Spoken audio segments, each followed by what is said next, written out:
वालेकुम दोस्तों, आज की इस वीडियो में हम हैज़ में बेकायदगी हो इसकी दुआ पढ़ेंगे। सबसे पहले हम जानते हैं हैज़ किसे कहते हैं।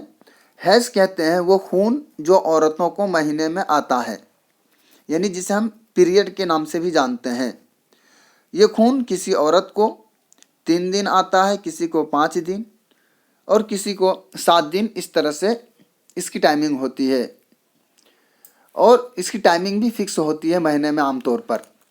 लेकिन कभी कभी ऐसा होता है कि जिसे 3 दिन खून आता था उसे 5 दिन आने लगा, या 3 दिन से कम आने लगा, या जिसे 5 दिन खून आता था उससे 5 दिन भी नहीं आ रहा है, या 2 दिन आने लगा, या 5 दिन से ज़्यादा बढ़ गया। अगर इस तरह की चीज़ें पेश आ रही हो तो इससे निजात पाने के लिए हम इस दुआ को पढ़ेंगे। इस आयत करीमा को 341 दफ़ा पढ़कर जमजम के पानी में दम करके रोज़ाना पिएं। जमजम के पानी हम जानते हैं, जो हाजी लोग ले करके आते हैं, उस पानी को हम जमजम के पानी कहते हैं जब वो हज करने जाते हैं। आइए हम आयत करीमा देखते हैं। ला इलाहा इल्ला अंता सुबहानका इन्नी कुन्तु मिनज़ ज़ालिमीन। फिर से एक मरतबा हम इस आयत करीमा को देखेंगे ताकि आप अच्छे से तलफ़्फ़ुज़ कर सकें। ला इलाहा इल्ला अंता सुबहानका इन्नी कुन्तु मिनज़ ज़ालिमीन।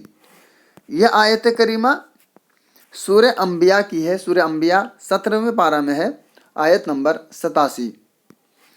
आइए अब हम इसका तर्जुमा भी देखेंगे ताकि हम अरबिक पढ़ने के साथ साथ हम उसका माने मतलब भी हम समझ सकें। तेरे सिवा कोई माबूद नहीं, तू पाक है और अल्लाह, और बेशक मैं कसूरवार हूँ। फिर से एक बार तर्जुमा देखेंगे। तेरे सिवा कोई माबूद नहीं, तू पाक है और बेशक मैं कसूरवार हूँ। तो इस तरह से आज की इस वीडियो में हमने हैज़ के अंदर अगर बेकायदगी आ गई हो तो इससे निजात पाने के लिए हम दुआ पढ़ेंगे।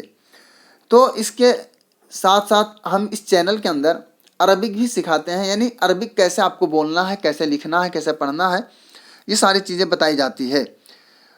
आपको वीडियो कैसी लगी इसके बारे में कमेंट बॉक्स में बताना है। और फिर जिस तरह की भी आपको वीडियो चाहिए, जिस तरह की दुआ चाहिए, आप कमेंट करें, इंशाअल्लाह उस पर वीडियो बनाई जाएगी। वीडियो अच्छी लगी हो तो आप लाइक शेयर बिल्कुल ज़रूर कर दें, और अगर पहली मर्तबा देख रहे हैं तो सब्सक्राइब करना ना भूलें ताकि आपको अगली वीडियो आसानी से मिल सके। बहुत बहुत शुक्रिया वीडियो देखने के लिए।